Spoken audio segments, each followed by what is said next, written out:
Hello, all the lovely fans of Love Wrestling, and welcome to the very first edition of our brand new show. This is Beats and Beatdowns. I am Bobby Munson, and I'm joined by Carl Carafel, who is going to be joining me on this A to Z catalog of the influence of music in pro wrestling. Carl, I want to thank you for joining me here tonight. How are you doing, sir? I am doing absolutely fantastic. And I love that you said A to Z because, yes, we are Canadian and that's how we pronounce it. We pronounce it Z because it is finalizing things out. We sure do. So before we get started with the very first edition of this show and talking all about things that rock and roll inside the ring, we want to thank our sponsors. First of all, a big shout out to Rich King, RK Athletics 1. If you want to get your fittest and most best, you can learn from the best. That's Rich King at RK Athletics 1. Also, another big sponsor of our show, we're talking about Manscaped.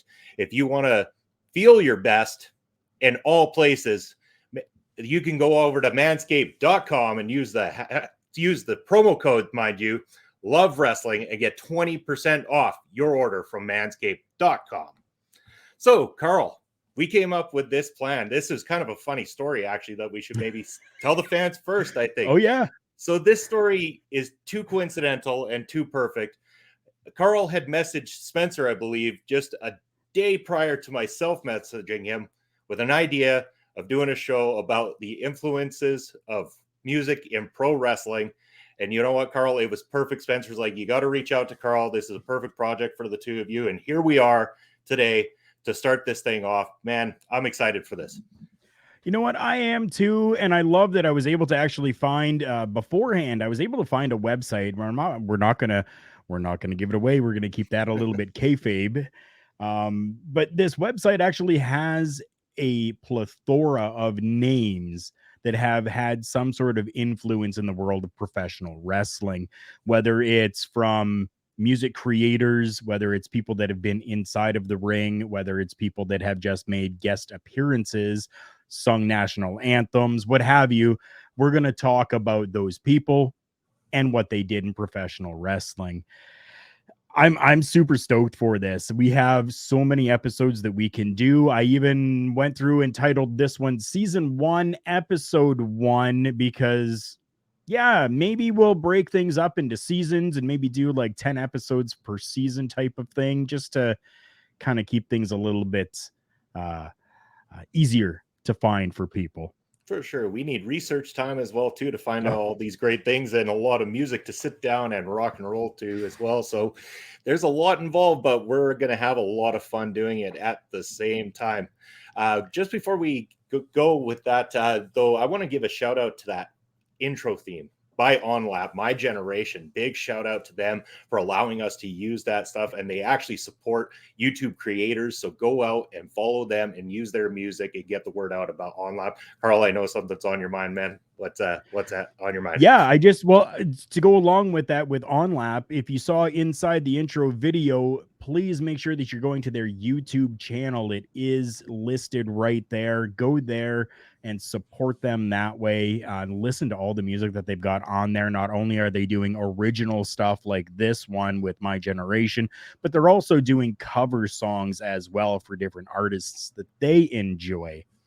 Now, I do want to forewarn everyone that so Bobby and myself both are metal fans. We like our rock, roll, and metal music.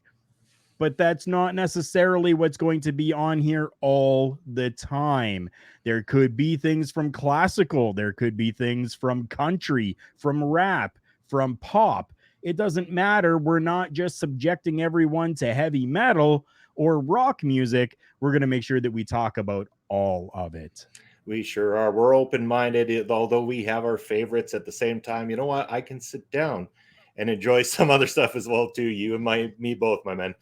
But yes, we are going to start the catalog, obviously, with a little bit of rock and roll, a little bit of heavy metal. In fact, the godfather of shock rock, who had a big influence, or at least a big appearance, mind you, in the world of professional wrestling. We're talking about Alice Cooper. Yes, Alice Cooper, born Vincent Damon Fournier, But yes, ended up becoming Alice Cooper later on. And I know, Carl, you've got a little bit more information on that about the legalities of the name Alice Cooper and also the capturing of the band name as well, too. So I'm going to let you roll with the punches on that one. Thank you very much. So yeah, I mean, as Bobby mentioned, he did legally change his name. He changed it to Alice Cooper in 1975 to avoid legal complications over the ownership of the actual group name. And since the name was actually owned by the band as a whole, Alice Cooper paid and continues to pay a yearly royalty to his original bandmates for the right to use the name commercially. So, yeah, I thought that was really interesting. Born Vincent Fernier and then changes his name to Alice Cooper. Yeah. I wonder if that was kind of maybe his idea of saying, hey, if the band name's going to be Alice Cooper and I change my name to Alice Cooper, was there maybe a little bit of selfishness going on there? Do you think maybe he was like, I'm going to get absolutely everything from this now? Or I do you mean, think that maybe because like he still pays them royalties? I don't know. I don't know. So selfishness or good business sense at the same time too, because I mean, trademarking yourself is never a harmful thing. You can definitely make the No. money on it. And again, Alice Cooper, I imagine, can't afford to pay those royalties at this point in time. And especially he made a lot of money on his albums that preceded. But yes, Billion Dollar Babies being the last one in 1973 that the band previously put together before he took over full ownership of the band. And of course, Billion Dollar Babies, a very successful big album for the group as well too. Oh yeah. Oh yeah. Yeah. So, but you want to talk big? We're talking about 1975 when he finally did go out on his own as Alice Cooper. We're talking about Welcome to My Nightmare, an album that really has some awesome tracks on it, featuring that self-titled track as well too. I mean, Welcome to My Nightmare is such a great badass song that I personally big fan of. And still today, I mean, lots of places when they've got whether it's a horror convention or a Halloween type of thing going on, Welcome to My Nightmare is always a song that seems to be playing at these different venues. And I mean, it's synonymous with Halloween for a lot of people.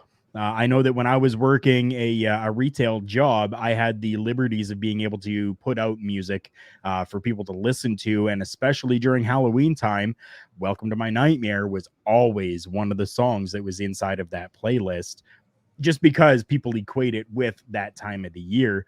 And arguably, probably the biggest album, the most notable album that Alice Cooper has ever done.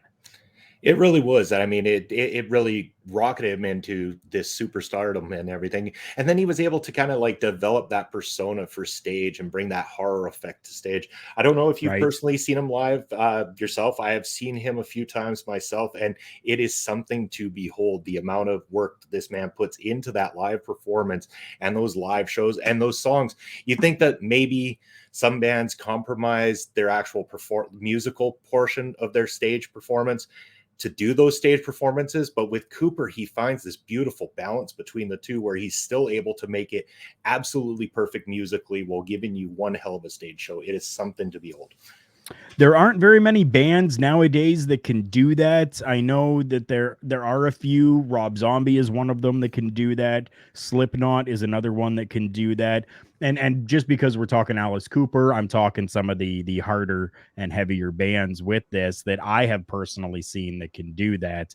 I mean, that's absolutely fantastic, and it's something that's really hard to do because I can say that I've seen Marilyn Manson, and it was not that great of a show. Depends which one you So. go to. So it's always been hit or miss with him. Some of them are good, some of them are really bad. And again, don't throw shade at us because he's going through turmoil right now. That's not what we're here to do today. No. So, but Alice Cooper has continued it throughout his entire career. That's the difference. When Alice Cooper gets out there and is on stage, he becomes Alice Cooper. He isn't Vincent anymore after that. He is Alice Cooper, and that's what the people get. That's true. You know, he's had a bit of a career even before we start touching on the wrestling portion, but outside of music itself, he's actually been a contributor to comic books. He was a contributor to a 2004 edition of Bongo Comics, Bart Simpson's Treehouse of Horror edition. Huh. So yes, Alice Cooper contributed to that, but he also contributed to something that's big in pop culture, would have been big with us growing up. We're talking about Wayne's World. I mean, we can't forget that memorable scene in Wayne's World that gave us that moment of "we're not worthy" that we all know and love still today. Right. Alice Cooper has gone through and not just done performance, but has really performed, like you said, outside of specifically doing rock shows. And I mean, a couple more to throw out there for you. Let me see here. I just had it. Yeah. The talented but frightening Alice Cooper set an eerie mood on The Muppet Show Oh, in yes. 1978, Wow. revealing himself to be an agent of the devil, offering the Muppets fabulous riches and worldwide fame in exchange for their souls. And he also, on that show, sang "Welcome to My Nightmare," which was unbelievable, right? And then away from the music scene, he's a film director, Yes. an avid golfer, a Yes. restaurateur, and since 2004, he's been a radio DJ with his classic rock show, Nights with Alice Cooper, which is found at nightswithalicecooper.com. Oh, I think that is something I didn't know, and now I kind of want to watch and listen to that radio show. I think I could fall asleep listening to Alice Cooper talk to me. It sounds Right? perfect. I think so. So, well, we want to talk about the big one, though, and why we're here in the first place, because we love wrestling. We also love music, and that is why this combination has come together. So we want to talk about Alice Cooper and his involvement with professional wrestling. And we have to go back to WrestleMania 3, so the third incarnation of the Showcase of the Immortals, where Alice Cooper got to be in the corner of Jake the Snake Roberts. What a very fitting story to have Alice Cooper in the corner of Jake the Snake Roberts as he took on the honky tonk man who had the mouth from the South, Jimmy Hart, in his corner. This one ended with Honky Tonk picking up the victory, but in the end, Alice Cooper got to have his moment when he brought out Damien and dropped him on Jimmy Hart. And I'm going to get your thoughts on that. And then I've got a little bit of a story about Jimmy Hart to tell people right after that. Well, Jake the Snake Roberts is one of my absolute favorites in the world of professional wrestling. Always has been. I've just always been a fan of Jake the Snake Roberts. And I think maybe it boils down to back when I was in high school, Jake the Snake Roberts actually came to my city during one of his tours.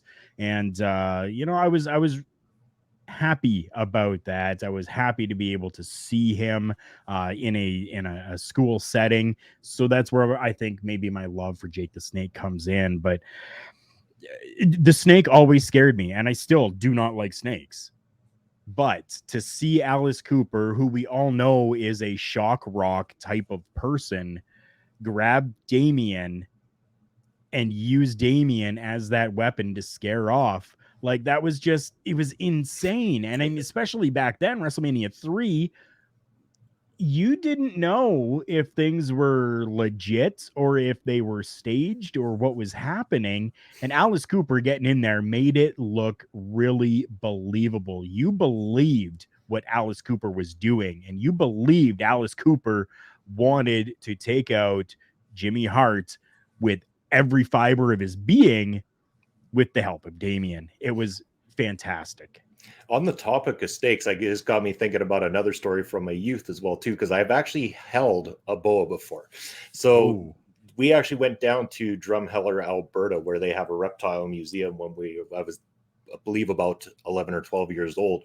And there's the opportunity to actually hold this thing. And I'm talking, this is a massive snake. And the one very intimidating thing is just how incredibly strong the muscles inside that snake actually are. So as they drape it over top of your shoulder, the instructor actually teaches you to wave your hands in and out around the snake's body like this, because if you allow too much time, the snake has a tendency to start wrapping around the nearest thing, which is your neck. And if it constricts, you could be out like a light immediately, kind of thing. So that's the warning, is to keep a smooth transition like this while you're holding that snake in place. And that's why a lot of times you'll see it not quite as much as I move my hands, like that's what I'm doing as a kid or whatever. But you see even like a lot of adults kind of just every once in a while, like they're petting the snake, but it's really to spread the muscle out and make sure that it doesn't constrict around the neck of the human. Interesting. Yeah. So another interesting story, though, as we're talking here, we're going to go back to Jimmy Hart for a moment, who was the one that had the snake dropped on him. And Jimmy Hart also has an involvement with music outside of his wrestling career. I was telling you this before we started recording live, and he is a part of a group called the Gentrys. And in 1965, they had a top 5 Billboard Hot 100 song called Keep On Dancing. Now, I found this out. I was about 18 years old working in a CD store, HMV, here in Canada. And I had a call from a gentleman who called and said he was looking for an album by this band, the Gentrys. He goes, maybe you know who Jimmy Hart, the wrestling manager, is. It's his band. I'm like, no kidding. Jimmy Hart has a band. Jimmy Hart was into music. Like, okay, I'm my mind's blown. And I ended up going into the computer at work, finding there was a copy in another province, brought it in for this gentleman. And at that point in time, I was like, man, Jimmy Hart is a man of many trades. And wow, to have a top 5 hit on top of it. That's crazy. That's insane.